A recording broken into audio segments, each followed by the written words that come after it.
Movie की starting में हम यहाँ पर शावी को देखते हैं जहाँ पर वो अपने पैसों को काउंट कर रही होती है। लेकिन इतनी देर में यहाँ पर तो गुंडे आ जाते हैं जो कि अपने डेब्ट्स यानी कि लोन को कलेक्ट करने के लिए होते हैं। एंड यहाँ पर वो लोग आकर घर को तहस नहस करना शुरू कर देते हैं। शावी यहाँ पर उन्हें देखते ही अपने पैसे छुपा लेती है और बड़ी कोशिश करती है उन्हें समझाने की। यहाँ पर शावी की मम्मा भी आकर उन्हें समझाने की कोशिश करती है, लेकिन यहाँ पर उसकी मम्मा को भी वो लोग धक्का मार देते हैं। यहाँ पर उसकी मम्मा बहुत ज्यादा इमोशन में आकर रोने लगती है। शाबी उन दोनों गुंडों पर चिल्लाते हुए कहती है कि ये सारे पैसे तो मेरे भाई ने तुमसे लिए हैं, तो जाकर उसे कहो सारे पैसे रिटर्न करने के लिए। आगे तुम हमारे साथ क्यों ये सब कर रहे हो? डील तो उसके साथ में फिक्स हुई थी।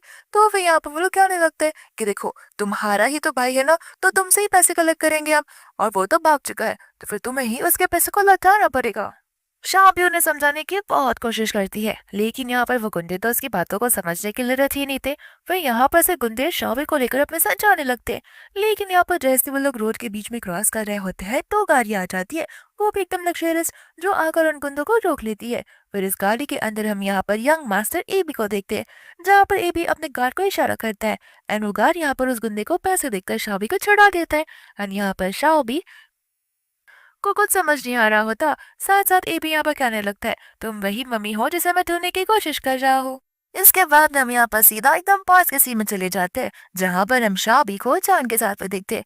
यहाँ पर शाबी तो अपने होश और आवाज में रहती है, लेकिन यहाँ पर चांद को कुछ समझ नहीं आ रहा होता क्योंकि चांद फिलहाल नशे में होता है। और यहाँ पर उसके हार्मोनल इम्बैलेंस होना शुरू कर देते हैं। शाबी को चांद की आइडेंटिटी बड़े अच्छे से पता होती है कि वो वॉरियर ग्रुप का प्रेसिडेंट है, और यहाँ पर वो चाइना का सबसे रिचेस्ट इंसान भी है, और इसी कंपनी टॉप 1 पोजीशन पे आती है। और तब यहाँ पर उसे सब कुछ समझ आ रहा था कि वो यहाँ पर किस लिए आई है। यहाँ पर हम दोनों को एक इंटेंस सीन में देखते हैं। तो यहाँ पर वो लोग मेकआउट करना शुरू कर देते हैं, जहाँ पर ये मेकआउट वन नाइट स्टैंड में बदल जाती है। इसके बाद में शाबी यहाँ से जाने लगती है। तब हम यहाँ पर शीन को देखते हैं, जहाँ पर शीन शाबी को पैसे देने लगती है। शाबी कहते हैं कि 2 मिलियन, लेकिन हमारी तो 5 मिलियन की बात हुई थी ना। शीन यहाँ पर उसे बोल रहे थे कि ज्यादा लालच मत करो, फिलहाल मैंने तुम्हें 2 मिलियन दिया है, अगर तुम एक अच्छे से बेबी बॉय को जन्म दे पाओगी तो मैं तुम्हें बाकी के 3 मिलियन भी लौटा दूंगी।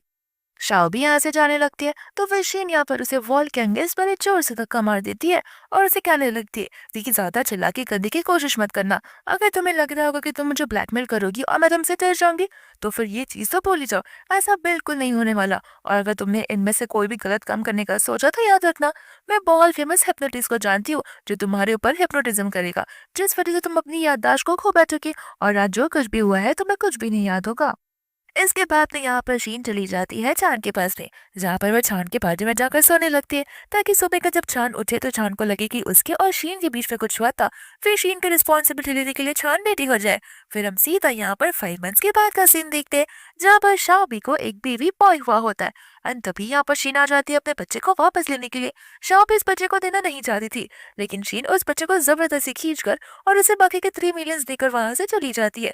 लेकिन जैसे ही शाओबी से रोकने जाती है, यहाँ पर डॉक्टर शावी को कोई मेडिसिन दे देते हैं। साथ साथ में यहाँ पर वो उसके ऊपर हिप्नोटिज्म करना भी शुरू कर देते हैं, जिस वजह से शावी को कुछ याद नहीं आता और वो सारी चीजें भूल चुकी होती है। फिर यहाँ पर हम वापस से प्रेजेंट के सीन में आ जाते हैं, जहाँ पर बेबी बॉय ए भी अपनी मामा से कह रहा होता है कि मैं आप ही को ढूंढ रहा था। शाओ यहाँ पर कहने लगता है कि मैं तुम्हारी मॉम नहीं हूँ। ए भी कहते हैं कि नहीं, मुझे आप पर पूरा भरोसा है और मैं चाहता हूँ हम मिलकर इस चीज के बारे में शांति से बात करें और एक कॉन्ट्रैक्ट को साइन करें।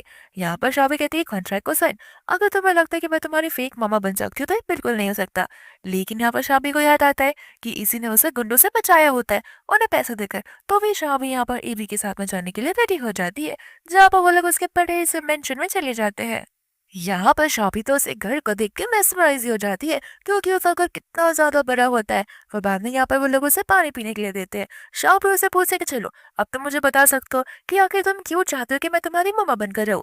तो फिर ये भी कह देता है कि ताकि मैं तुम्हारा ध्यान रख पाऊँ। और ये बात सुनते यहाँ पर शाबी के मुंह से वो पानी ही गिर जाता है, जहाँ पर वो एबी के ऊपर भी गिरता है। फिर यहाँ पर एबी कहता है कि आपको पता है आज जो पानी पी रही है उसका वर्थ 1.5 लाख है। यहाँ पर शाबी कहते हैं कि इतना महंगा पानी, तुम जरा मुझे उल्लू बना रहे रहोगे। लेकिन एबी कहता है कि नहीं, हम सिर्फ इम्पोर्टेड पानी पीते हैं।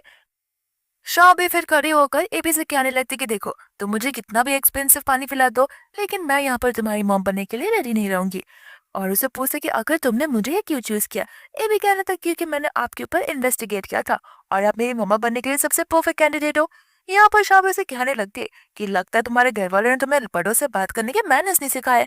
ए भी मन में कहता रहता है कि मैं बचपन से अपनी स्टेप मदर के साथ में पला बड़ा हूँ और मुझे कोई ट्यूशन भी नहीं दे पाया आज तक, तो फिर मैं मैनर्स कहाँ से ही जानूंगा। एंड इसके बाद में यहाँ पर असिस्टेंट कहने लगता है, यंग मास्टर, जैसा आपने कहा था हमने वो सब कुछ कर दिया है। हमने मैडम के सारे डेब्ट्स और लोन को पे कर दिया है। अब उन्हें कोई भी हैरेस नहीं कर पाएगा। यहाँ पर शॉपी को यकीन नहीं होता।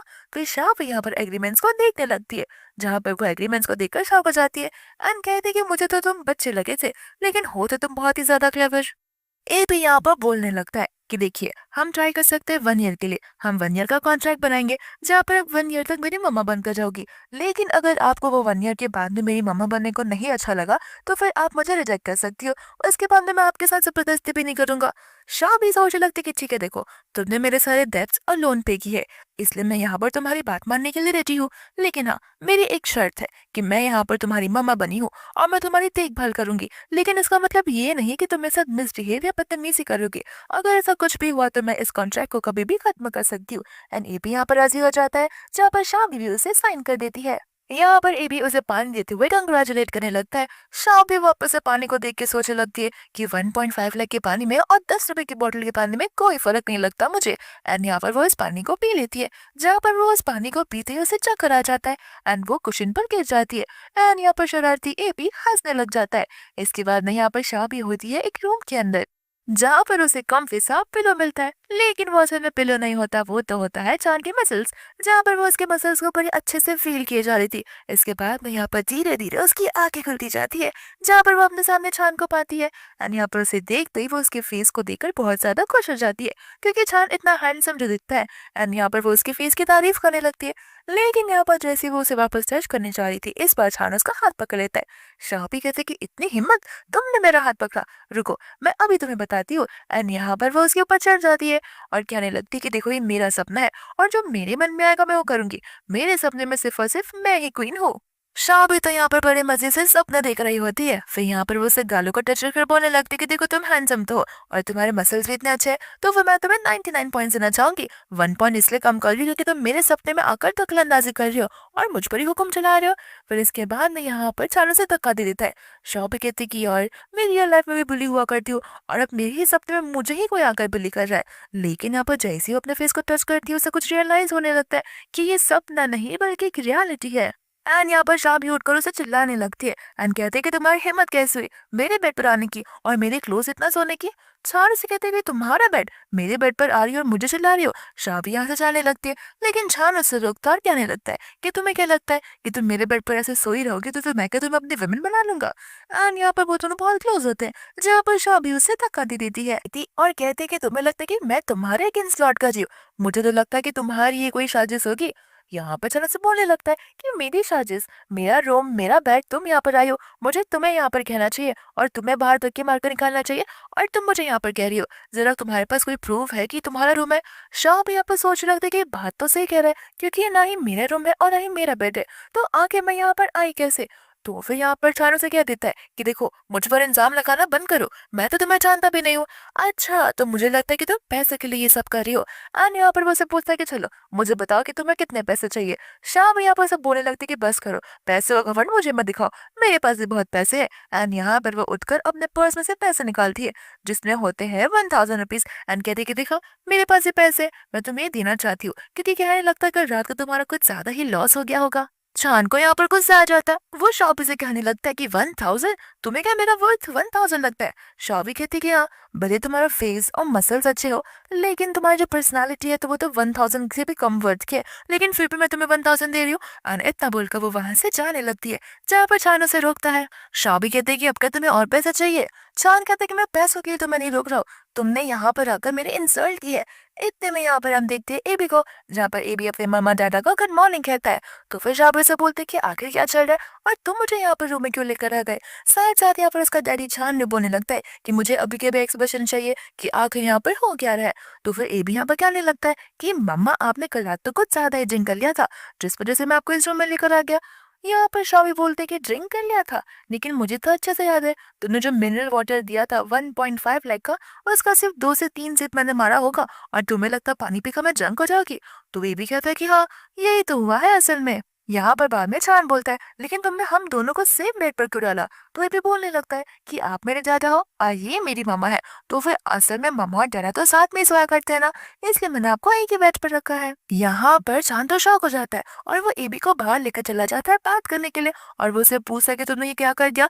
एबी कहता है कि वो हमारी मम्मा है और आप दोनों ने नाइट साथ में स्पेंड किए, तो आपको मम्मा की रिस्पॉन्सिबिलिटी लेनी पड़ेगी। चांद कहता है कि ये सारी बातें छोड़ो, मैंने तुमसे पहले ही कहा था कि मेरे इर्द-गिर्द भी यहाँ पर कोई वुमन को मत लाया करो।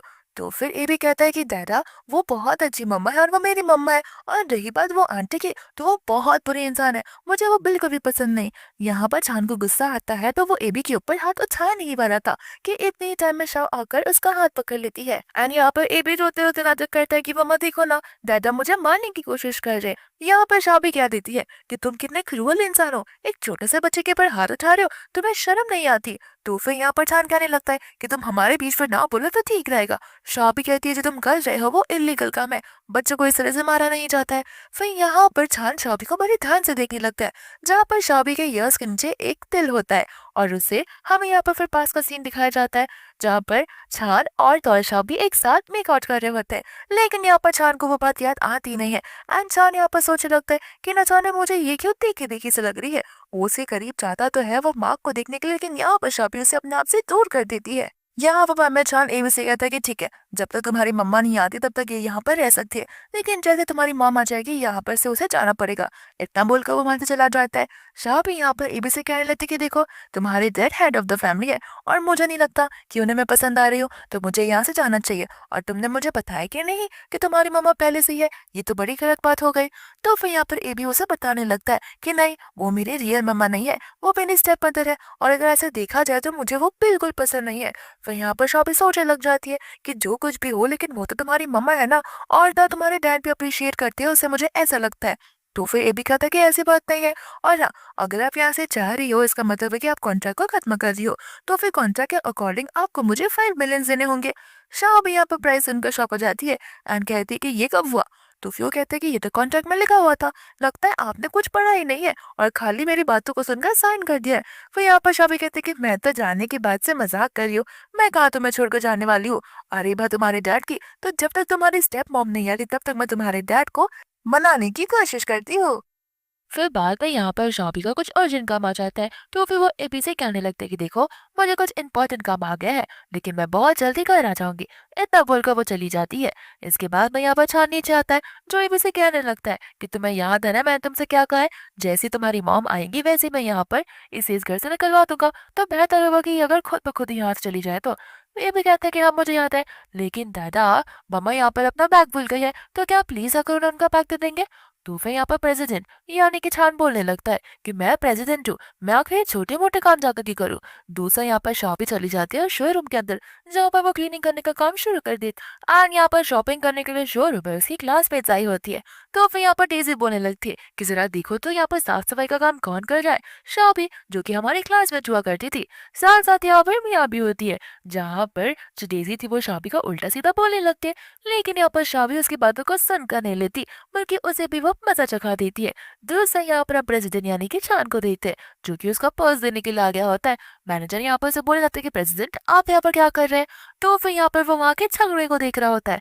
मैनेजर को लगता है कि अब तो मेरी नौकरी गई, तो वो चांद से कहने लगता है कि मुझे माफ कर देना, मैं अभी के अभी जाकर इस सिचुएशन को हैंडल करता हूँ। लेकिन चांद से कहता है कि नहीं, मैं देखना चाहता हूँ कि आखिर वो क्या कर सकती है। एंड यहाँ पर डीजी उसे माफी मांगने के लिए बोलती है, लेकिन शॉबी माफी नहीं मांगती, एंड यहाँ पर ब्रूम स्टिक रखकर वो जाने लगती है, जहाँ पर मिया आ जाती है और थर्ड डेजी शॉबी को थप्पड़ मारने वाली थी कि शॉबी यहाँ पर नीचे बैठ जाती है, जहाँ पर वो थप्पड़ पीछे खड़े मिया को लग जाता है, एंड शॉबी यहाँ पर फिर हंसने लगती है। यहाँ पर मिया को गुस्सा आता है, वो कहते कि तुम्हारी वजह से हो रहा है, तो वो शॉबी को थप्पड़ मारने वाली थी, लेकिन यहाँ पर शॉबी उसका हाथ रोककर उसे ही थप्पड़ मार देती है। इतने में यहाँ पर मैनेजर आ जाता है, जो उन सब पर चिल्लाता है, साथ साथ ये भी कहने लगता है कि आखिर यहाँ पर शॉबी कौन है, उसे फर्स्ट फेस मिला है। शॉबी यहाँ पर आके आकर अपनी आइडेंटिटी बताती है। यहाँ पर मिया और डीजी फर्स्ट प्लेस वाली बात सुनकर शॉक हो जाते हैं, तो वहाँ की स्टाफ शॉबी से उसका आइडेंटिटी प्रूफ मांगने लगती है, लेकिन यहाँ पर शॉबी उसे ढूंढती तो है, बट उसे उसका आइडेंटिटी प्रूफ मिलता नहीं है। शॉबी यहाँ पर बोलने लगती है कि मुझे माफ करना, एक्चुअली वो मेरा आइडेंटिफिकेशन कार्ड मेरे बैग में रह गया है, जो कि मैं लाना भूल चुकी हूँ। यहाँ पर डेज़ी बोलने लगती है, भूल चुकी हो या फिर जानबूझकर ये झूठ बोल रही हो? हम सबको पता है तुम यहाँ पर साफ-सफाई का काम करने आई हो और यहाँ पे बहाना मारकर कॉम्पिटिशन में पार्टिसिपेट करने का। इस कॉम्पिटिशन में ऐसे किसी को पार्टिसिपेट करने नहीं दिया जाता। और रही बात तुम्हारी, तुम जैसे गरीब इंसान को तो यहाँ पर आना भी नहीं चाहिए, बल्कि सिर्फ साफ-सफाई करनी चाहिए। शॉप भी यहाँ पर बोलने लगी कि तुम मेरे बारे में कुछ ज़्यादा ही बोल रही हो। तो या फिर यहाँ पर दूसरे हम देखते हैं चांद को, जो कि मैनेजर से कहता है कि ये बैग दो और जाकर इमेजिन कर दे दो। और यहाँ पर बैग देकर वो आइडेंटिफिकेशन कार्ड बताने लगती है। तो फिर यहाँ पर टीसी कहते हैं कि मैं क्या करूँ? ऐसे भी तुम्हारे डैड तुम्हारे साथ है नहीं और तुम्हारा घर भी इतना लोन पर है, तो फिर तुम बिलॉन्ग करती हो पुअर फैमिली से और आखिर तुम जैसे लोग यहाँ पर पार्टिसिपेट कैसे कर सकते हैं? तो इस बात को लेके मुझे शक चला गया। लेकिन हाँ, एक बात ज़रूर याद रखना कि अगर तुम्हारे पास ये आइडेंटिफिकेशन कार्ड है, इसका मतलब ये नहीं कि तुम पार्टिसिपेट करिए और तुम जीत भी जाओगी। तुम्हारा जीतने का तो जो चांसेस है वो तो बहुत ज़्यादा कम है। इसके बाद में यहाँ पे मियाँ से बोलने लगती है कि आखिर ये बैग कोई और आके तुम्हें क्यों दे रहा है? कहीं मुझे तो लगता है कि तुम होटल रूम में जो नाइट स्पेंड कर नहीं आई हो, तब जाकर तुम अपना बैग भूल कर आई हो। मिया यहाँ पर गुस्से में आकर उसके ऊपर पानी का ग्लास भी फेंक देती है और द डेज़ी यहाँ पर चिल्लाकर भगाने लगती है और तो यहाँ पर वो उसके साथ में जबरदस्ती भी करने लगती है। लेकिन तभी यहाँ पर चान आता है और सभी को रोकने के लिए बोलता है। फिर यहाँ पर वो मैनेजर से कह देता है कि इन दोनों लड़कियों ने यहाँ पर इस कंपटीशन में आकर डिस्ट्रक्शन पैदा की है, यानी कि ओनर की प्रॉपर्टी को नुकसान पहुंचाए, तो इन्हें डिस्क्वालीफाई कर दिया जाए। डेज़ी बोलते कि तुम्हें पता भी है कि मेरी मॉम कौन है और वो तो ख्वाबलम ग्रुप में काम करती है और वो ख्वाबलम ग्रुप की ओनर तक है। यहाँ पर चान कहते हुए इससे मैं क्या करूँ? वो बोलने लगती है कि मेरी जो मॉम है वो स्पॉन्सर की है इस प्रोग्राम को। तो चान बोलते कि अच्छा, कितना परसेंट स्पॉन्सरशिप है तुम्हारी मम्मा का? 5% या फिर 6%? यहाँ पर मेरे साथ बदतमीजी मत करो। इतना बोलकर यहाँ से वो शाबी को लेकर ले जाने लगता है। इसके बाद में यहाँ पर वो दोनों कार में बैठे होते हैं, जहाँ पर शाबी चांद से जान की बोलने लगती है। चांद ऐसे बोलने लगता है कि देखो, ये सब मैंने बस इसके लिए किया है क्योंकि मैं ऐसे किसी अनजान इंसान को या फिर कोई जान वाले पहचान वाले इंसान को भी बुली होता हुआ नहीं देख सकता। इसका मतलब ये नहीं है कि मैं तुमसे प्यार करता हूँ। मुझे सब अच्छा नहीं लगा तुम्हारे लिए, इसलिए मैंने तुम्हारी जान बचा दी। यहाँ पर शाबी कहते हैं कि उसके लिए भी शुक्रिया। तो यहाँ पर शाबी को चीख आने लगती है, तो फिर यहाँ पर वो उसे अपना कोट देता है, लेकिन शाबी वो कोट लेने से मना कर देती है। तो फिर छान कहने लगता है कि कोट देने का मतलब ये नहीं है कि मैं तुम्हारी फिक्र कर रहा हूँ। बाहर के लोग तुम्हारे इस गीले कपड़े को देखकर न जाने क्या क्या बातें बनाने लगेंगे, बस इस वजह से मैं तुम्हें कोट देना चाहता हूँ। फिर शाबू यहाँ से जाने लगती है, जहाँ पर छान उसे रोक लेता है। तो शाबी पूछते कि क्यों? छान कहता है कि तुम अभी यहाँ से नहीं जा सकती। शाबी बोल रहे थे कि अब तुम मेरा आना जाना भी कंट्रोल करना शुरू कर दोगे। लेकिन यहाँ पर छान कहते कि फिलहाल तो नहीं, अभी हम जा रहे हैं तुम्हारे कपड़ों की शॉपिंग करने के लिए। शाबी मना तो कर दिया, लेकिन छान यहाँ पर ड्राइवर को गाड़ी चलाने के लिए कह देता है। इसके बाद में यहाँ पर शॉबी वो शोरूम में चली जाती है, जहाँ पर स्टाफ उसे देख के बोलती है कि न जाने लोग यहाँ पर कैसे आ जाते हैं। एंड यहाँ पर वो स्टाफ उसे 50 रुपीज का नोट थमा देती है। शॉबी सोचने लगती है कि लगता है ऐसे लग रहा है मैं यहाँ पर इससे पैसे मांगने के लिए आई हूँ। फिर शॉबी यहाँ पर से कहती है कि मैं यहाँ पर शॉपिंग करने के लिए आई हूँ। तो फिर वहाँ की जो मैनेजर होती है वो बताने लगती है कि अपना मुंह बंद रखो और यहाँ पर तुम शॉपिंग करने आई हो, तुमने खुद के कपड़े भी देखे हैं कैसे? खुद नॉर्मल कपड़े पहनकर इस बड़े से शोरूम में बिना प्राइस के जाने शॉपिंग करने आ जाते हैं, न जाने कहाँ कहाँ से लोग। एंड साथ साथ यहाँ पर वो अपने स्टाफ से ये भी कहती है कि ध्यान रखना ये लड़के किसी भी कपड़े को टच ना करे। फिर यहाँ पर हमारा छान आ जाता है, जहाँ पर वो मैनेजर बड़ी खुशी खुशी यहाँ पर छान को अंदर एंट्री देती है, लेकिन यहाँ पर वो धक्का मार देती है शाबी को। बट यहाँ पर छान जो है वो शाबी का हाथ पकड़ लेता है और उसे अपनी ओर खींच लेता है ताकि वो गिर ना पाए। एंड इसी चक्कर में यहाँ पर उन दोनों की क्लोजनेस बहुत ज्यादा ही बढ़ जाती है। यहाँ पर मैनेजर उससे माफी मांगते हुए कहते कि मुझे माफ कर देना, ऐसे लोग न जाने इतने बड़े बड़े शोरूम में क्या करने के लिए आ जाते हैं, मैं अभी इसे यहाँ से बाहर भगाती हूँ। तो वह यहाँ पर चांद अपना हैंकरचीफ निकालता है और उस एरिया को साफ करने लगता है जहाँ पर मैनेजर ने अपना हाथ लगाया हुआ था। फिर यहाँ पर वो शॉप के बहुत करीब आ जाता है। शाबी को तो यहाँ पर डर ही लगने लगता है, तो वो अपने आप को सिक्योर करने लगती है। लेकिन यहाँ पर चांद उसके लिए एक ड्रेस निकालता है और उसे वो पहन कर आने के लिए कहता है। इसके बाद में हम यहाँ पर उन दोनों को घर के किचन में देखते हैं, जहाँ पर शाबी अपने वेजिस को वॉश कर रही होती है, तो दूसरे यहाँ पर छान फिश को कट कर रहा होता है। लेकिन यहाँ पर वो सोच रहा था कि आखिर वो फिश को कैसे कट करेगा, तो फिर वो ट्यूटोरियल इंटरनेट पर ढूंढने लगता है, जहाँ पर शाबी उसे यूट्यूब का ट्यूटोरियल देखता हुआ बहुत खुश हो जाती है कि एटलीस्ट वो ट्राई तो कर रहा है। फिर यहाँ पर शाबी आकर उसे पूछने लगती है कि लगता है तुमने पहले कभी फिश को कट नहीं किया है। तो फिर चांद बोल जाता है कि हाँ, पहले कभी करने की जरूरत नहीं पड़ी ना, और वैसे भी तुम टेंशन मत लो, मैं फर्स्ट टाइम कर रहा हूँ, लेकिन मैं इन सब चीजों में बहुत माहिर हूँ और मैं बहुत जल्दी चीजें सीख भी जाता हूँ। और दूसरा में यहाँ पर एवी को देखते, जहाँ पर वो अपने दादा को बहुत एंकरेज कर रहा होता है एंड कहते कि दादा आप ही मेरे लाइफ के मेंटर हो और मुझे आप पर पूरा भरोसा है। तो यहाँ पर पूरे कॉन्फिडेंस के साथ छान उस फिश को कट करने ही वाला था कि यहाँ पर वो फिश हिलने लग जाती है, जहाँ पर छान एकदम बच्चे की तरह डर जाता है। यहाँ पर शॉपी हंसने लग जाती है। तो पहचान कहते हैं कि कुछ तो करो इस फिश का। एंड यहाँ पर ए भी आकर उस फिश को उठाता है, जहाँ पे वो ऐसा नाटक करता है कि जैसे वो अपने डैड पे फेंकने आता तो उसके डैड डरने लगते हैं, वो अपनी मम्मा पे फेंकने वाला था तो उसकी मम्मा भी डरने लगती है। एंड उन दोनों पर जब वो एक साथ फेंकने वाला था, यहाँ पर वो दोनों एक दूसरे की तरफ फेंकते हैं एंड उन दोनों के बीच में किस हो जाता है, जहाँ पर उन दोनों के बीच में बहुत बड़ा सा ऑकवर्ड सीन भी बन जाता है। लेकिन हमें यहाँ पर कुछ समय में पहले क्या सीन दिखाया जाता है, जहाँ पर वो लोग शॉपिंग के लिए गए होते हैं। एंड यहाँ पर शाबी जैसी चेंज कर आती है, शांत तो उसे देखे ही जा रहा था। यहाँ पर बाद में शॉपी बोलने लगते कि ये ड्रेस मैं नहीं ले सकती, ये बहुत ज्यादा एक्सपेंसिव है। तो फिर वो मैनेजर उस ड्रेस की खासियत को बताने लगती है। इतने में स्टाफ आकर और भी सारे बैग्स लेकर आ जाती है एंड कहती कि मैंने आपके अकॉर्डिंग सारी चीजें पैक कर दी है। शॉपी कहते कि मैंने उन चीजों को ट्राई तक नहीं किया। एंड यहाँ पर छान बोलता है कोई बात नहीं, ये सब तुम्हारे साइजेस की है। फिर यहाँ से बाद में वो लोग जाने लगते तो शॉपी उसे पूछती है कि आखिर मैं तुम्हें इतने सारे पैसे कैसे दे पाऊंगी, एक साथ तो नहीं दे सकती, लेकिन हाँ इंस्टॉलमेंट में मैं तुम्हें जरूर देख सकती हूँ। लेकिन आप अचानक से ताने मारते हुए कहता कि क्यों, एक काम करो ना, 1,000 तो तुमने मुझे दिया ही है, तो वही बहुत बड़ी बात है। इसके बाद में यहाँ पर वो लोग घर पे होते हैं, जहाँ पर ए भी इतने सारे कपड़े देकर बोलने लगता है कि लगता है बाप को अपनी लाइफ में कपड़े खरीदने की जरूरत ही नहीं पड़ेगी। शाह भी उसे बोलने लगती है कि हाँ तुम्हारे डैड ने मुझे इतने कपड़े ला तो दिए है। ए भी कहता है कि हाँ ये तो क्लियर साइन है कि मेरे दादा आपको लाइक करते हैं। शाह भी कहती कि नहीं नहीं, ये तो उन्हें मेरे लिए बुरा लग रहा था, बस इसलिए उसने मेरे लिए ये सब कर दिया, वरना वो तो मुझे कल सुबह तक बाहर भी निकालने वाला था।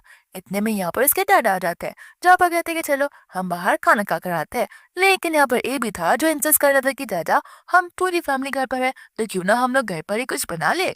तो फिर यहाँ पर चांद बोलता था कि नहीं बेटा, हमें किसी और अनजान इंसान के हाथ का खाना नहीं खाना चाहिए, क्या पता हमें डायरिया हो जाए तो।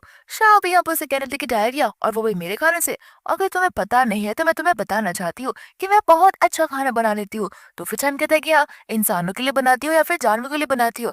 ए भी यहाँ पर उन दोनों को लड़ने के लिए मना करता है और अपने डैडी से कहता है कि दादी आपने मुझसे कहा था कि आपको बहुत सारे डिशेज बनाने आते हैं, वो भी फिश के, तो क्यों ना आप दोनों मिलकर मेरे लिए कुछ बना दो। और इसी वजह से यहाँ पर वो दोनों एक दूसरे के साथ कुकिंग कर रहे होते हैं। फिर बाद में यहाँ पर वो लोग डिनर करने के लिए बैठ जाते हैं, जहाँ पर शॉबी का सर दुखने लग जाता है। तो फिर ये भी कहता है कि मम्मा आपको क्या हुआ। शॉबी कहते हैं कुछ नहीं, लेकिन मैं तुम्हें एक बात बताना चाहती हूँ कि मैं तुम्हारी मम्मा नहीं बन सकती। ये भी यहाँ पर उसे कह रहे थे कि क्यों, आखिर आपको पता भी है कि दादा की जो गर्लफ्रेंड है और आप हो, आप दोनों में कितना ज्यादा डिफरेंस है, आपके साइज कितना है और वो तो मुझे बिल्कुल भी पसंद नहीं है। फिर यहाँ पर बानो कहता है कि देखो अगर हम अपने शिद्दत वाले दिल से ट्राई करें तो फिर दादा भी आपको पसंद करने लगेंगे, फिर आप तो मेरी मम्मा बन सकती हो ना। यहाँ पर शाबाश से कहने थे कि अच्छा तुम्हारे दादा की गर्लफ्रेंड का आखिर नाम क्या है। एंड यहाँ पर वो उसका नाम शीन बताता है। शाहबी को यहाँ पर याद आने लग जाता है, लेकिन पास की बात है नहीं बल्कि प्रेजेंट की, कि शीन वही ना जो सबसे बड़ी फेमस पॉप स्टार है। एंड बानू कहते हैं कि हाँ फेमस वो जरूर होगी, लेकिन वो आंटी की पर्सनालिटी मुझे बड़ी खराब लगती है।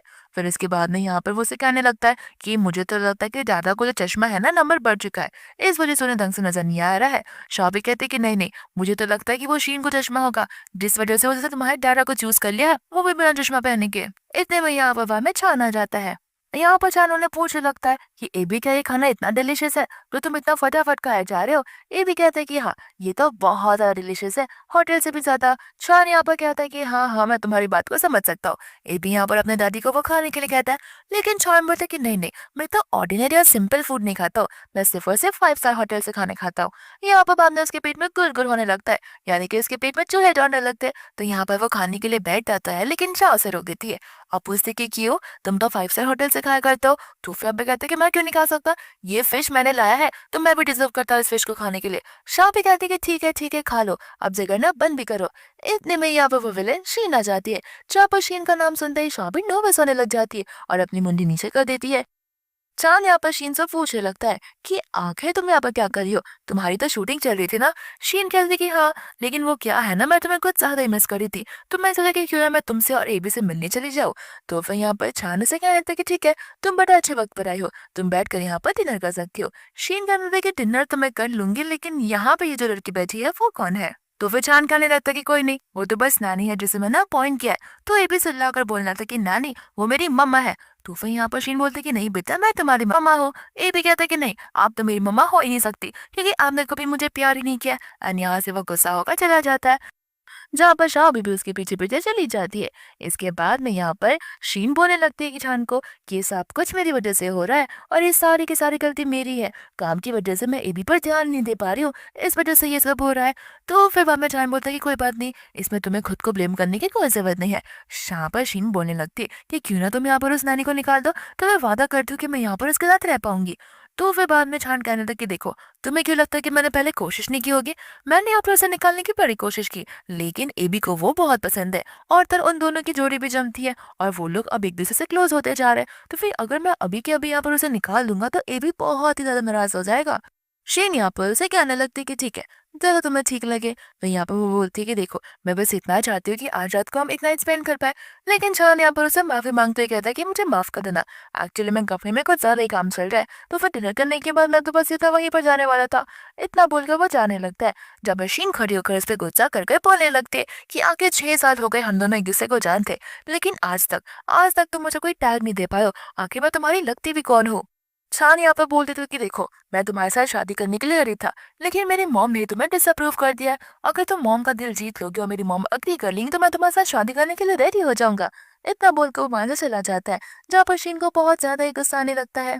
इसके बाद में यहाँ पर शॉबी एबी के रूम से बाहर आ रही होती है, जहाँ पर शीन उसे देख लेती है। तो फिर शीन यहाँ पर उसे बोलने लगती है कि सच सच बताना, तुम इस घर पे मेरी जगह लेने के लिए आई हो ना? शॉबी कहती कि नहीं, मैं बस यहाँ पर काम करने के लिए आई हूँ। शीन कहते कि झूठ बोलना बंद करो, मुझे अच्छे से पता है तुम जैसे लोग पैसा देखते नहीं है कि पैसों के पीछे भागना शुरू कर देते। शाबी कहते कि देखिए, अगर आपको मेरी इस जॉब से बहुत ज्यादा ही प्रॉब्लम हो रही है तो मैं ये जॉब छोड़कर जा सकती हूँ। लेकिन यहाँ पर शीन सोच ही रखती है कि अब इसे बोल बोल कर भी मैं क्या ही बोलूंगी। फिर उसे वो पूछते कि क्या तुम मुझे जानती हो? शॉबी कहते कि नहीं, मैंने तो आपको बस टीवीज में देखा है और मैं पहली बार आपसे मिल रही हूँ। एंड यहाँ पर शीन को समझ आने लगता है कि वो हिप्नोटाइसिस वाला सीन काम आ गया है, क्योंकि इसकी वजह से बेचारी शॉबी को कुछ भी याद नहीं होता। फिर यहाँ पर वरना उसे एक आइडिया आने लगता है कि क्यों ना मैं उसे यहीं पर रुकने के लिए कहूँ और यहाँ पर वो मेरी और चांद की शादी होती हुई देखे। तो फिर यहाँ पर वो शाबी से बोलते कि कोई बात नहीं, यहाँ से तुम्हें निकलने की कोई जरूरत नहीं है, तुम यहाँ पर रह सकती हो और वैसे भी तुम यहाँ पर रहोगे तो तुम्हें हर दिन नए नए सरप्राइजेस मिलने लगेंगे। इतना बोलकर वहां से जाने लगती है। एंड हमें यहाँ पर पता चलता है कि एबी की रियल मम्मा कोई और नहीं बल्कि शाबी होती है, लेकिन शाबी इस बात को छुपाने की पूरी कोशिश करती है। फिर बाद में हम यहाँ पर असिस्टेंट को देखते हैं, जहाँ पर असिस्टेंट शीन के खिलाफ और पुख्ता सबूत लाया होता है। छान यहाँ पर डरने लगता है और हमें यहाँ पर पास का भी सीन बताया जाता है, जहाँ पर छान का एक एक्सीडेंट हो जाता है और वो एक कार एक्सीडेंट था, जहाँ पर कोई और नेबर के शीनू से बचाने के लिए आई थी। लेकिन यहाँ पर चांद को उस लड़की का फेस अच्छे से याद नहीं होता। उसे लगता है कि वो शीन है, क्योंकि रिपोर्ट्स में तो शीन का ही नाम लिखा गया था। इस वजह से उसने तब से लेकर अब तक शीन को हर चीज में सपोर्ट किया है। वह यहाँ पर एसएसएम कहता है कि हमें मैडम के बारे में सब कुछ बता देना चाहिए मीडिया वाले को, लेकिन चांद कहते हैं कि नहीं जाने दो, उसने मेरी मदद की है। और हाँ, फैशन वाला जो कॉम्पिटिशन होने वाला है उसमें एक शॉबी नाम की लड़की ट्रांसलेट करेगी और अदर पार्टिसिपेट भी, तो ध्यान रखना कि उसे खास तौर पर सर्विसेज दी जाए। एंड यहाँ पर उसके असिस्टेंट उससे अग्री करके वहां से जाने लगता है। फिर हम बाद में यहाँ पर इस कंपटीशन में पहुंच जाते हैं, जहाँ पर एक फीमेल होस्ट और एक मेल होस्ट होते हैं। और यहाँ पर वो दोनों के दोनों मिलकर आज के आए हुए जजेस को कॉन्ग्रेचुलेट करने लगते हैं और उनके बारे में इंट्रोडक्शन देने लगते हैं। यहाँ पर जजेस के पैनल में शीन भी होती है, साथ साथ छान का असिस्टेंट भी होता है। एंड यहाँ पर शीन ने बहुत तगड़ी प्लानिंग करके रखी होती है हमारी शादी के लिए। इसके बाद में यहाँ पर शादी होती है कॉन्फ्रेंस रूम के अंदर, जहाँ पर स्टाफ आकर कहने लगती है कि तुम्हारी मॉडल जाने कहाँ चली गई है, तो अभी रिप्रेजेंट करने के लिए ड्रेस कोई पर भी नहीं है, इसके लिए यहाँ पर तुम्हें कुछ करना होगा। दूसरा यहाँ पर पैनल शुरू हो जाता है, जहाँ पर सभी मॉडल्स अपने अपने डिजाइन का कपड़ा पहनकर वॉक करना शुरू कर देती है। वो यहाँ पर कंटेस्टेंट नंबर 15 की पारी आती है, जहाँ पर शीन बोलने लगती है कि लगता है कंटेस्टेंट नंबर 15 आने वाली है, तो फिर रूल के मुताबिक हमें उसे यहाँ से निकाल देना होगा। लेकिन दूसरा जज कहते ही कोई बात नहीं, शायद कुछ प्रॉब्लम हो गई होगी, हम 2-4 मिनट तो रुक ही सकते हैं। एंड इतने में यहाँ पर एंट्री होती है शाबी की, जहाँ पर उसने कोई कम बनाया हुआ ड्रेस पहना होता है। एंड सभी लोग यहाँ पर उसके ड्रेस की तारीफ करने लगते हैं, लेकिन अब मशीन इशारा करती है अपने असिस्टेंट की ओर, जहाँ पर असिस्टेंट लेजर की मदद से यहाँ पर शाबी की आंखों पर वार कर देती है। एंड शाबी यहाँ पर नीचे गिर जाती है। तो मशीन चिल्ला चिल्ला कर बोलने लगती है कि अगर तुम फैशनेबल वॉक नहीं कर सकती मॉडल जैसे, तो फिर ये कपड़े पहनकर यहाँ पर वॉक करने क्यों आ गई हो? लेकिन यहाँ पर सभी लोग उस पे हंसने भी लगते हैं। बट यहाँ पर आ जाता है हमारा थैन, जो कि शाबी को उठाकर ले चला जाता है एंड उसे यहाँ पर वो सीट पे बैठा देता है। और एक बार फिर से यहाँ पर छान ने शाबी की मदद की होती है। बाद में यहाँ पर वो लोग इस कंपटीशन के विनर को अनाउंस करने लगते हैं। यहाँ पर सभी लोग सोच रहे होते हैं कि लास्ट कंटेस्टेंट जो आई थी उसका ड्रेस तो अच्छा था, लगता है कनेक्शन होने के बाद भी उसे अवार्ड नहीं मिलने वाला। लेकिन यहाँ पर चान कॉल लगा लेता है असिस्टेंट को, जहाँ पर असिस्टेंट जज वाले पैनल में से जाकर अपने होस्ट को कुछ बोलने लगता है। एंड यहाँ पर उनके होस्ट अनाउंस करने लगते हैं कि साथ साथ हमारे यहाँ पर एक स्पेशल ऑफर भी है। हमारे वॉरियर ग्रुप की कंपनी को कंटेस्टेंट नंबर 15 का काम बहुत पसंद आया है, तो फिर हम उसे यहाँ पर डिजाइनर ग्रुप का हेड बना रहे हैं। यहाँ पे शाबी ये सुनते ही बहुत ज्यादा खुश हो जाती है और जाकर अपना अवार्ड लेने लगती है। एंड यहाँ पे वो बहुत इमोशनल हो जाती है। लेकिन शीन को गुस्सा आता है ये सोचते कहीं चान उसे पसंद तो नहीं करने लगा है ना। फिर यहाँ पर नेक्स्ट आ जाता है जहाँ पर हम शीन को देखते हैं। एंड यहाँ पर असिस्टेंट भी होता है। शीन यहाँ पर असिस्टेंट चिल्ला रही होती है कि आगे मेरा ड्रेस वो लड़की की प्रिपेयर करिए और मैं यहाँ पर इस इवेंट में जाकर क्या शॉपी का ड्रेस पहनूंगी। मुझे मेरा ड्रेस कोई डिजाइनर से बनवा कर चाहिए। असिस्टेंट कहने लगा कि आप समझ नहीं रही हो, हमेशा से हमारी कंपनी का ड्रेस हमारे एड ऑफ द डिपार्टमेंट ही बनाते आ रहे हैं एंड इस पर वो शॉपी है एंड आपको उसके डिजाइन पर भरोसा रखना होगा। लेकिन यहाँ पर शीन बात मानती नहीं और चिल्ला ही जाती है। साथ साथ यहाँ पर उसकी असिस्टेंट भी आ जाती है जो कहती है कि देखो शीन को बिन मतलब का गुस्सा दिलाना बंद करो। शीन इतनी बड़ी एक्ट्रेस है और वो यहाँ पर अनजान व्यक्ति यानी कि वो अनजान डिजाइनर शाबी का ड्रेस बनेगी और अपनी बेइज्जती करवाएगी, ये तो पॉसिबल ही नहीं है। इतने में यहाँ पर शाबी ड्रेस लेकर आ जाती है। लेकिन यहाँ पर शीन गुस्से में आकर उस ड्रेस को नीचे फेंक देती है एंड कहती है कि देखो भले तुम्हें यहाँ पर जॉब मिल गई हो इसका मतलब ये नहीं कि तुम अपना पर निकाल कर उड़ने लगोगी। मैं तुम जैसे अननोन डिजाइन के कपड़े नहीं पहना करती। शाबी कहती है कि एक बार भरोसा करके तो देखो। लेकिन शीन यहाँ पर उसकी बातों को मानती नहीं। साथ साथ यहाँ पर अजीज शीन के कपड़ों को अलमारी तक फेंक देती है एंड कहती है कि अपने इस कचरे को लो और यहाँ से दफा हो जाओ। शाह भी उन दोनों को बोलने लगती है कि आखिर तुम दोनों मुझसे इतना क्यों वेट करते हो। तो फिर यहाँ पर शीन कहने लगती है कि लगता है तुम अपने पास की बातों को भूल रही हो और तुम मुझे भूल चुकी हो कि मैं तुम्हारी क्लासमेट हुआ करती थी। शाह भी कहती है कि मुझे तो कुछ याद नहीं आ रहा। तो फिर शीन कहते हैं कि ऐसे कैसे याद आएगा, तुमने मुझसे पैसे तो लिए हैं और तुम्हें पता भी है जो तुम्हारे डैड की कंपनी बैंकरप्ट चली गई थी तब तुम मेरे पास बैक करती हुई आई थी पैसों के लिए, तो तुम्हें मैं कैसे याद रखूंगी। और ऐसे भी तुम्हारा डाके सीधे अगर सभी को पता चल गया तो न जाने लोग तुम्हारे बारे में क्या सोचेंगे। यहाँ पर शाबी को कुछ समझ नहीं आ रहा होता और उसके सर में भी दर्द होने लगता है। शीना ऐसे जाने लगती है लेकिन शाबी उसे रुककर उसका डाक की सीक्रेट पूछने लगती है। तो फिर शाबी बोलती है कि देखो प्लीज मुझे बारे में बता दो। लेकिन शीन बोलते है कि ठीक है एक काम करते हैं, क्यों ना हम यहाँ पर चांद को भी बुलाए और चांद को भी तुम्हारा डाक की सीक्रेट पता चले। तुम्हें पता है तुमने क्या किया था, पास में यहाँ पर तुम मेरे पास आई थी पैसे मांगने के लिए और तुमने किसी और के साथ में नाइफ स्पेंड की थी और तो तुम प्रेग्नेंट भी हो चुकी थी। यहाँ पर शीन को समझ नहीं आता और यहाँ पर वो कुछ बोल ही जा रही थी। तो फिर यहाँ पर वो असिस्टेंट कहने लगता है कि मैडम आप यहाँ पर उनके बारे में ये सब नहीं कह सकती, उन्हें छान ने अपॉइंट किया हुआ है यानी कि बॉस छान ने। तो फिर यहाँ पर बोलते कि ठीक है छान को भी बुलाओ ना, उसे भी पता चले कि ये किस प्रकार की औरत है। और यहाँ पर बाद में छान आ जाता है। फिर बाद में यहाँ पर चांद आने के बाद चिन्नू से बोलने लगती है कि क्या तुम्हें सच में लगता है ये यहाँ पर हेड ऑफ द डिपार्टमेंट बनने के लायक है। तो फिर छान बोलता है कि हाँ तुमने सही बात कहा, क्यों ना मैं इसे यहाँ पर सीजन एग्जीक्यूटिव के नाम पर रख दूं क्योंकि इससे काम में इतने अच्छे हैं। शीन यहाँ पर छान पर चिल्लाने लगती है। छान कहता है कि अगर तुम्हें इतनी प्रॉब्लम है तो ठीक है, अब से मेरी कंपनी तुम्हारे कपड़ों को स्पॉन्सर नहीं करेगी। तो फिर शीन कहती है कि नहीं मैं चाहती हूँ कि तुम इसे निकालो, तुम मेरे साथ ये सब क्यों कह रहे हो। एंड यहाँ पर शाबी को अच्छा नहीं लगता तो शाबी बोल रही थी कोई बात नहीं मैं यहाँ पर खुद ब खुद रिजाइन करना चाहती हूँ क्योंकि तुम दोनों में झगड़े हो रहे हैं। एंड यहाँ से वो जाने लगती है। लेकिन छान उसे रोककर कहते कि मेरे परमिशन के बिना तुम रिजाइन नहीं कर सकती। शीन यहाँ पर गुस्से में कह देती है कि इसके पेट को देख रहे हो। एंड यहाँ पर वो उसके कपड़ों पर स्क्रैच मार देती है जहाँ पर उसके पेट पर स्क्रैच भी आ जाता है। एंड यहाँ पर वो कहने लगती कि देखा ये मार्क, ये 6 साल पहले किसी बच्चे को जन्म देकर आई है और इसे तो पता भी नहीं है कि इसके बच्चे कहाँ पर होंगे और इसे तो कुछ याद भी नहीं है, आखिर तुम इसमें ट्रेस कैसे कर सकते हो। तो फिर छान बोलता है कि तुम्हें कैसे पता ये प्रेग्नेंट थी।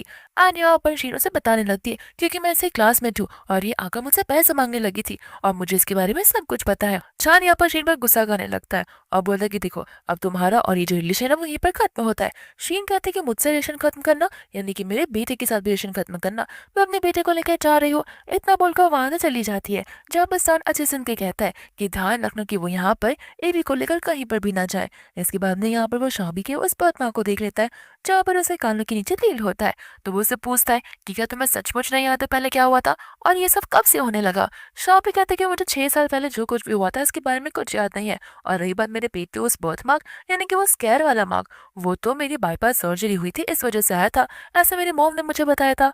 फिर छान यहाँ पर उसे कहते हैं कि तुम श्योर हो कि तुम्हें पता नहीं कि तुम्हारा हस्बैंड कौन था। शाबी को ये बात सुनते ही गुस्सा आने लगता है और वो उसे बोलती कि लगता है तुम भी शीन की बातों पर यकीन करते हो। एंड वो वहां से गुस्से में चली जाती है क्लब में ड्रिंक करने के लिए। इसके बाद में यहाँ पर शॉपी को कुछ लोग छेड़ने लगते हैं लेकिन हम यहाँ पर ली को देखते हैं, जहाँ पर ली आकर शॉबी की जान को बचा लेता है। एंड यहाँ पर ली जो है वो शॉबी को बहुत पहले से ही जानता था, लेकिन यहाँ पर शॉबी को ली के बारे में कुछ पता नहीं था। एंड ली अपने आप को शॉबी का एक्स बॉयफ्रेंड बोलने लगता है। शॉबी कहती है कि झूठ बोलना बंद करो, मैं तुम्हारी बात पर यकीन नहीं करती। एंड यहाँ पर ली उसे फोटो से बताने लगता है, तो शॉबी उसे माफी मांगते कहती है कि मुझे माफ कर देना, मुझे मेरे पास 6 साल पहले क्या हुआ उस बारे में कुछ भी याद नहीं है। तो फिर ली कहता है कि कोई बात नहीं, तुम्हारे डैड की कंपनी बैंक करप्ट हो गई थी और उसके बाद में तुम मुझे बिना कुछ बोले ब्रेकअप कर छोड़कर चली गई थी, और मेरे पास भी तभी उतने पैसे नहीं थे। लेकिन हाँ, अब मैं सीईओ बन चुका हूँ और मेरी कंपनी जो है वो बहुत अच्छी खासी चल रही है, तो हम एक बार फिर से शुरुआत कर सकते हैं एक साथ में। यहाँ पर शाबू से कहते हैं कि एक साथ शुरुआत करने की बात की गारंटी मैं नहीं दे सकती, लेकिन मैं जानना चाहती हूँ कि पास में मैं कैसी थी और मेरे साथ में वो लोग कौन थे। इतने में यहाँ पर छान आ जाता है, जो कि अंदर का हाथ पकड़ा हुआ देखकर गुस्से में दोनों का हाथ छुड़वा देता है। ली बोलता है कि तुम कौन हो। छान बोलने लगता है कि इसका जो बच्चा है ना, उसका होने वाला डैड मैं हूँ और तर वो उसकी मम्मा है। तो फिर ली यहाँ पर कहने लगती है सच में वो तो उसका फादर है। शाह भी कहते कि नहीं, वो उसका फादर है या नहीं ये मुझे नहीं पता, लेकिन हाँ मैं किसी बच्चे की तो माँ जरूर हूँ। यहाँ पर ली कहता है कि ठीक है, अगर तुम्हें कभी भी मेरी जरूरत हो तो तुम मेरे साथ कॉन्टैक्ट कर सकती हो। और तो यहाँ पर छान उसे वहां से भेज देता है। शाह भी यहाँ पर छान पर गुस्सा होने लगती है कि आगे तुम ऐसे कैसे उसे यहाँ से भेज सकते हो, तुम्हें पता है वो मेरा एक्स बॉयफ्रेंड था और वो मेरी मेमोरी को लाने में वापस मेरी मदद कर सकता था। छान कहता है कि मैं भी मदद कर सकता हूँ। एंड यहाँ पे वो उसे टिस करने लगता है, जहाँ पर शाह भी उसे अपने आप से दूर करती है। एंड कहते हैं कि तुम्हें लगता है किस कारण से ये सारी चीजें वापस मुझे याद आने लगेंगी। तो फिर बाद में छान कहते हैं कोई बात नहीं, मैंने सबसे वर्ल्ड के बड़े हिप्नोटिस्ट के साथ में तुम्हारी मीटिंग सेट करवाई है, तो वो तुम्हारी हेल्प करेगी। इसके बाद में यहाँ पर हिप्नोटिस्ट छान से कहने लगती है कि इसके ऊपर एक हिप्नोटिस्ट किया गया था, जिस वजह से उसे 6 साल पहले वाली बात याद नहीं थी, तो अंदर जाकर तुम दोनों मैटर सॉल्व कर सकते हो। एंड यहाँ पर छान जैसे ही अंदर जाता है, शाह भी यहाँ पर छान से ही जाने लगती है और उसे अपने पास आने से भी मना कर देती है। जान को यहाँ पर कुछ समझ नहीं आता है एंड शाह भी यहाँ पर उसे पास की सारी एक एक करके बातें बताने लगती है। जान कहता है कि देखो, तुम जैसा सोचो मैं वैसा नहीं हूँ, और रही बात उस रात की, तो फिर उसी ने शायद से मेरे ड्रिंक में कुछ मिला दिया था, जिस वजह से मुझे भनक नहीं थी कि मैंने उस रात में क्या किया। और सुबह जब मैं उठा तो मैंने शीन को अपने बाजू में देखा, तो मुझे लगा कि वो मेरी वजह से प्रेग्नेंट हुई है, इसलिए मैं उसकी रिस्पॉन्सिबिलिटी लेने के लिए रेडी हो गया। और रही बात एबी की, तो कुछ दिनों पहले मैंने पेटर्निटी यानी कि डीएनए टेस्ट करवाया, जहाँ पे साफ साफ नजर आ रहा है कि मैं तो उसका डैड हूँ, लेकिन शिन उसकी मॉम बिल्कुल भी नहीं है। फिर बाद में यहाँ पर वो उसे गले लगा कर कहने लगता है कि मुझे पक्का यकीन है कि तुम ही थी, और हाँ, और वो तुम्हारा ही बेटा है, और ऐसे भी तुम्हें अब चीजें याद आ चुकी है, तो मैं डीएनए टेस्ट करवाने की कोई जरूरत नहीं है, लेकिन तुम्हारे सेटिस्फेक्शन के लिए हम वो भी कर सकते हैं। इतने में यहाँ पर शीन का कॉल आ जाता है, जहाँ पर एबी चिल्ला रहा होता है कि मुझे इस आंटी से बचा लो। एंड यहाँ पर शॉ वीडियो पे आ जाती है। तो फिर शीन कहता है कि तुम टेंशन मत लो, मैं मेरे बेटे का अच्छे से ध्यान रखूंगी। ये बात सुनते ही शॉबी को कमजोरी महसूस होने लगती है। साथ साथ यहाँ पर शान को शीन बोलने लगते हैं कि अगर तुम चाहते हो कि तुम्हारा बच्चा सुरक्षित रहे, तो तुम्हारे घर मॉम डैड आने वाले, उनसे मेरी शादी के प्रपोजल को लेके बात करो, तो फिर हम यूनाइटेड फैमिली और अच्छे से जी सकते हैं। शॉबी यहाँ पर रोने लग जाती है, लेकिन छान से कहते हैं कोई बात नहीं, तुम मुझ पर भरोसा रखो, मैं अपनी फैमिली को सिक्योर और प्रोटेक्ट कर जरूर जाऊंगा। इसके बाद में हम यहाँ पर देखते हैं छान के मॉम डैड को, जहाँ पर शीन गई होती है, लेकिन उसकी मॉम यहाँ पर एकदम मना कर देती है शीन को उसके घर की बहू बनने से। और ये भी कह देती कि तुम मेरी घर की बहू बनने की क्वालिफिकेशंस बिल्कुल नहीं रखती हो। यहाँ पर तो छान के डैड भी अपोज करने लगते हैं कि तुम मेरी घर की बहू बिल्कुल नहीं बन सकती हो। यहाँ पर वो सब बोलने लगती कि आप जानते नहीं हो, छान ने मुझसे प्यार करता है और 6 साल तक रिलेशनशिप में जो रहे हैं। लेकिन यहाँ पर उसकी मॉम कहते हैं कि मैं यकीन ही नहीं कर सकती। इतने में यहाँ पर छान शादी को लेकर आ जाता है और छान कहते कि हाँ मॉम, मैं शादी करना चाहता हूँ। शीन कहते कि देखा, मैंने आपसे कहा था ना कि वो मुझसे प्यार करता है।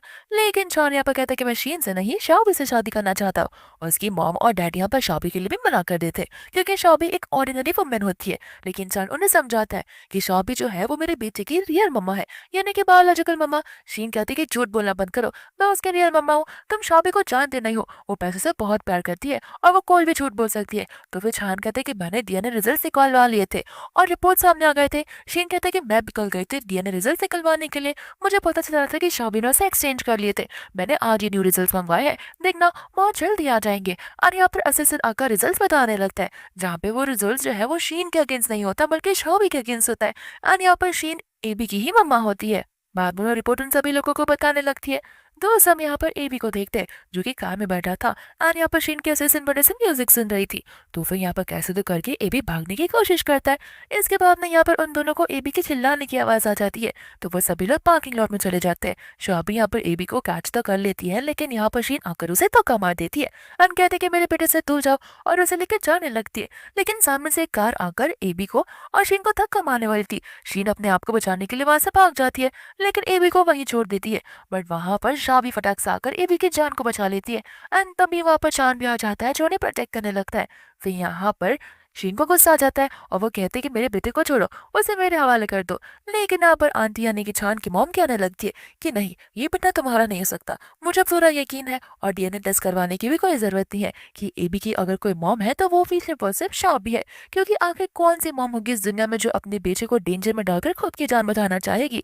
शीन यहाँ पर एक्सप्लेन करना चाहती है, लेकिन अंकल आंटी उसकी बात सुनना बिल्कुल नहीं चाहते।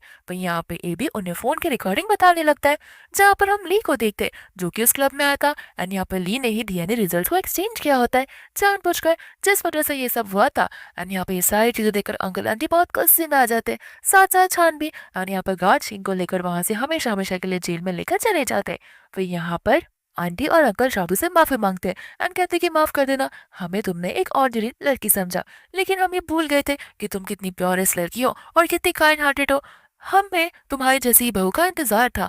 तो यहाँ पर जानवी से कहता है कि मुझे माफ कर देना इतना टाइम तक और इतना लेट तक इन सब चीजों को डिस्कवर करने के लिए, लेकिन मैं प्रॉमिस करता हूँ कि मैं इस फैमिली को हमेशा प्रोटेक्ट करके रहूंगा। तो यहाँ पर वो उसके फोरहेड पर किस करता है। शाबी वो से कहने लगती है कि मुझे तो ये सब कुछ सपने जैसा लग रहा है, क्योंकि लाइफ में मेरी सेकंड टाइम यहाँ पे बहुत ज्यादा खुश हो रही है, वो भी अपनी खुद की फैमिली के साथ दे। फिर इसी के साथ ये मूवी यहीं पर खत्म हो जाती है।